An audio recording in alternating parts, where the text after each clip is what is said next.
semuanya, balik lagi di podcast Next Gen Talk. Talk.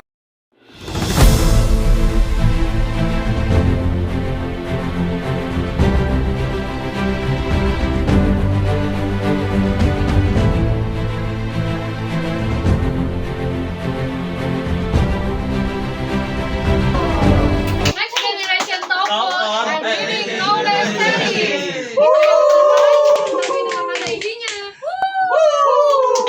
Oke. Jadi di sini kita tuh nggak cuma ngobrol random, tapi kita juga bahas nih fenomena sosial yang lagi terjadi di sekitaran kita. Tapi kita bisa melihat nih dari sudut pandang yang lebih dalam. Nah, di episode kali ini kita tuh bakalan bahas topik yang cukup sensitif tapi penting banget buat kalian pelajari, yaitu tentang pernikahan dini di kalangan Gen Z. Nah, kenapa sih kita milih topik ini? Karena jujur aja nih, fenomena ini tuh masih sering banget terjadi, bahkan di lingkungan diri kita sendiri nih, dan seringkali dianggap hal biasa, padahal dampaknya itu cukup besar. Selain itu, kita juga pengen nih coba ngaitin fenomena ini dengan nilai-nilai Pancasila. Jadi bukan cuma opini dan juga bukan analisisnya juga nih, kita bisa sambung ke podcast ini. Benar banget tuh. Nah kalau kita lihat sekarang tuh sebenarnya kita kan hidup di era yang serba modern nih. Terus akses pendidikan juga udah luas kan, dan informasi juga gampang didapat. Tapi ternyata praktik pernikahan dini tuh masih tetap ada sampai sekarang. Bahkan ada kayak podcastnya juga sama seminar-seminarnya. Jadi ini tuh menarik karena bisa jadi semacam kontradiksi antara perkembangan zaman dengan realitas sosial. Jadi di satu sisi itu kita dituntut untuk berkembang, tapi di sisi lain kita juga masih ada keputusan besar yang harus diambil di usia yang sebenarnya kita tuh belum siap. Dan itulah yang bikin topik ini tuh penting banget untuk dibahas. Kalau dipikir-pikir tuh kayak pernikahan dini tuh nggak bisa kita langsung simpulin kalau itu tuh emang pilihan pribadi mereka. Karena kalau kita pikir lagi nih, mungkin ada faktor di luar dari mereka seperti kondisi keluarga, kondisi ekonomi, atau kondisi lingkungan mereka yang memaksa mereka untuk nikah dini gitu. Nah jadi makanya kita bikin podcast ini supaya kita bisa membahas lebih kritis kenapa sih mereka nikah dini. Nah terus juga kalau misalnya kita lihat dari hasil observasi nih ya, yang kita lihat itu kan pasti fenomena pernikahan dini ini masih cukup sering terjadi banget, terutama di perkotaan, apalagi di pedesaan-pedesaan itu juga masih banyak terjadi banget. Nah biasanya pernikahan dini itu kisaran umur di bawah 19 tahun, dan itu harusnya mereka tuh harus banyak lebih fase-fase berkembang kayak gitu, jadi dia belum cukup waktunya lah untuk nikah kayak gitu, dari mulai kesiapan mental, terus juga ekonomi dan yang lain-lainnya itu perlu dipikirin banget, dan itu pasti belum siap untuk uh, tanggung jawab besar dalam pernikahan. Lalu dari sisi penyebabnya juga kita lihat misalnya banyak pernikahan dini itu yang dipengaruhi oleh banyak faktor yang saling berkaitan. Misalnya kalau di Indonesia banyaknya dari sisi ekonomi. Ada keluarga yang mereka merasa kalau mereka nikahin anaknya bisa ngurangin beban gitu, karena anaknya bisa ditanggung oleh orang lain. Dari sisi budaya selanjutnya juga masih ada anggapan bahwa menikah di usia muda itu hal yang wajar atau bahkan bisa di suatu pencapaian lah gitu. Selain itu ada juga faktor pergaulan, kayak pergaulan bebas gitu. Dan yang terakhir itu kurangnya edukasi. Kalau dilihat dari dampaknya sih sebenarnya cukup serius ya, karena banyak yang akhirnya harus putus sekolah, belum siap secara mental dan mengalami konflik dalam rumah tangga itu sendiri. Jadi bahkan ada beberapa kasus pernikahan di sini yang justru memicu masalah baru, ya seperti kesulitan dalam ekonomi dan ketidakharmonisan keluarga. Jadi bisa dibilang ini bukan cuma masalah individu tapi masalah yang luas dalam sosial. Nah, jadi fenomena itu nggak cuma terkait sama individu ya, itu bisa terkait sama keluarga tadi contohnya masalah Fauzan ya, bisa jadi karena keharmonisan keluarganya kurang, itu jadi membuat dia berpikir kalau nikah muda itu adalah solusinya, bisa jadi begitu. Nah, kalau misalnya nih, tadi kan kita udah bahas dari sila keluarga. Nah, kalau dari sila Pancasilanya nih, ada nggak ya dari sila-silanya yang terkait gitu?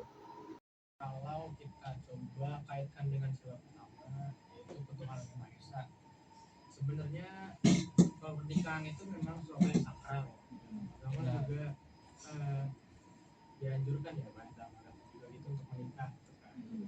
Tapi yang jadi masalahnya itu adalah ketika pernikahan itu dilakukan tanpa persiapan yang matang, persiapan jadi setiap agama juga memberikan persiapan dalam hal pernikahan gitu ya. Hal pernikahan itu hal yang sakral, hal yang penting, yang lebih menuju pada jenjang yang lebih serius lagi gitu ya. Jadi itu bukan cuma ekonomi tapi juga tanggung jawab dan juga konteks ketuhanan ini juga bukan cuma soal boleh atau enggak nikah ya. Jadi juga bagaimana suami istri ini menjalankan perannya dan tanggung jawabnya dengan baik. Juga ya gitu dalam agama kalau kita menjalankan sesuai dengan segala agama tadi sudah pada review. Nah, sekarang nih kita lanjut lagi ya soal sila selanjutnya, apakah ada atau kita hanya menggunakan sila pertama saja nih?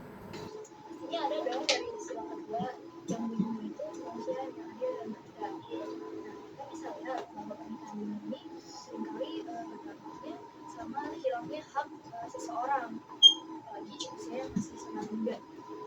Terutama dalam hal seperti pendidikan, pengembangan diri, dan hal lainnya yang sebenarnya itu masih harus didapetin di usia kita yang masih muda ini. Dan banyak juga remaja-remaja yang pada akhirnya harus berhenti sekolah nih.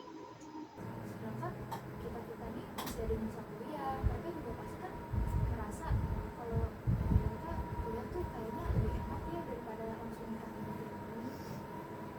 Jadi mereka tuh nggak punya potensi untuk berkembang kalau kayak gitu. Ini menunjukkan adanya ketidakadilan karena kesempatan mereka untuk berkembang itu jadi nah, tadi kan kamu membahasnya dengan pasangan. Kalau misalnya nih dia mau sendiri, memang dia mau ke sekolah kan, jadi sudah cinta gitu, pengen nikah dan yang melanjutkan garis keturunan, gimana tuh kira-kira? Kalau itu sih tergantung pribadi masing-masing ya. Kalau misalnya dianya memang sudah siap secara mental dan secara finansial, ya silahkan. Terus juga ada izin dari kedua orang tua juga sih, jangan sampai mereka nikahnya diam-diam. Oke, baik. Kita lanjut. Ada lagi kayak gitu. Oh ada, kalau dari saya di sila ketiga tentang persatuan. Kalau misalnya keluarga itu kan kelompok yang paling kecil kan. Nah kalau misalnya dalam keluarga aja udah banyak konflik karena ketidaksiapan, maka ini jadi penyebab atau masalah utamanya gitu, yang bisa berdampak ke lingkungan yang lebih luas. Artinya kalau pernikahan dini itu yang tidak siap bisa berpengaruh terhadap stabilitas sosial secara keseluruhan. Aku boleh nambahin nggak, Dre? Oke, jadi tadi kan 1 udah, 2 udah, 3 udah. Nah, aku sekarang yang keempatnya deh. Karena yang menurut aku yang bicara tentang kebijaksanaan dalam pengambilan keputusan ini, menurut aku tuh ini lebih relate banget. Karena menikah itu keputusan yang besar tentunya. Dan harusnya dipikirkan dengan matang. Tapi dalam banyak kasus pernikahan dini, keputusan ini diambil secara terburu-buru. Banyak banget yang nggak berpikir panjang sehingga tidak mencerminkan nilai kebijaksanaan itu sendiri. Itu benar-benar relate banget sih menurut aku ya. Itu lebih relate. Benar. Benar, setuju. Benar Tor. Mungkin kalau dari yang lain ada yang nambah. Oh, saya ada bisa menghubungkan ke sila kelima sih. Ada juga dua contoh dari sila kelima kayak Oke, silakan. di sila terakhir itu, sila kelima itu berbicara dengan keadilan sosial. Kita bisa terlihat bahwa pernikahan ini seringkali memperparah kondisi ekonomi gitu. Karena kalau pernikahan dini itu kan kita bahasanya kita kan belum siap gitu. Yang ada kita dengan ketidaksiapan itu kita malah bobo nikah yang aslinya kita tuh nggak siap gitu. Karena pasangan yang menikah ini belum siap secara finansial ya. Akhirnya mereka kesulitan memenuhi kebutuhan hidup dan ini bisa menciptakan siklus kemiskinan baru gitu. Ini jelas bertentangan dengan prinsip-prinsip keadilan sosial dalam sila kelima itu sendiri. Benar banget sih, Nah, kalau kita tarik lagi nih ke materi keperkuliahan, sebenarnya fenomena itu menunjukkan bahwa nilai-nilai Pancasila ini tuh belum sepenuhnya diterapkan dalam kehidupan sehari-hari. Benar ya tadi ya yang sudah kita sebutkan itu. Nah, jadi oleh karena itu kita penting banget nih adanya edukasi, kesadaran dan juga peran sebagai pihak untuk mengatasi masalah ini lebih komprehensif. Jadi kita harus saling peduli nih, misalnya nih ada kayak fenomena-fenomena seperti ini. Nah, kita bisa memberitahu melalui bukti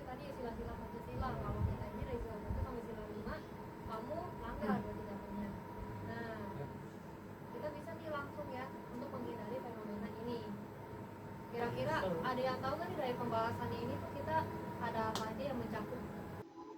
Nah, dari pembahasan tadi, kita itu bisa lihat bahwa pernikahan itu bukan dilihat dari sebagai fenomena biasa, tetapi sesuatu juga yang kompleks dan juga melibatkan banyak sekali orang. Jadi kita tuh tidak bisa lihat dari satu faktor aja. Itu muncul dari berbagai faktor. Terus kalau dikaitkan dengan Pancasila, ternyata masih banyak nih nilai-nilai yang ini. Jadi ya kalau misalnya kita lihat lagi dari teori Pancasila itu sendiri, terutama dalam hal keadilan, kemanusiaan, dan kebijaksanaan. Tadi sudah teman-teman kita udah sharing dari 5 sila itu, utamanya kemanusiaan, keadilan, dan kebijaksanaan itu masih berulang dan masih sangat bikin kondisi di negara kita juga dan generasi-generasi ini itu jadi masuk. Jadi itu sangat amat disayangkan. Berarti bisa kita simpulin ya kalau nikah muda tuh kalau nikah tuh bukan soal siapa yang lebih cepat, tapi siapa yang lebih siap, ya nggak sih? Iya, benar. Soalnya kan tanggung jawabnya juga nggak kecil lah kalau nikah ya. Bukan soal itu doang kan, banyak ya faktornya.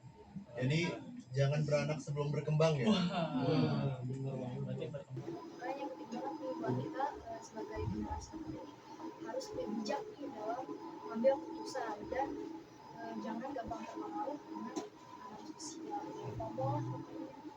Jangan FOMO. Jangan FOMO guys. Jangan FOMO ya. FOMO apalagi tentang kehidupan di masa depan. Nah, itu kan dengerin. keseluruhannya itu yang paling bahaya ya. Oke. Jadi semoga dari podcast ini tuh kita bisa sama-sama belajar. Kita sama-sama juga mendapatkan edukasi bahwa setiap keputusan besar dalam hidup ini tuh harus dipikirkan secara matang dan tetap berpegang pada nilai-nilai Pancasila yang sudah disebutkan oleh teman-teman saya tadi. Oke, jadi terima kasih semuanya yang telah mendengarkan. Sampai jumpa di episode kami berikutnya. We are Next Gen Talk, Next Generation Talk, and Living Knowledge Series. Kita yang santai, tapi tetap ada isinya. Woohoo!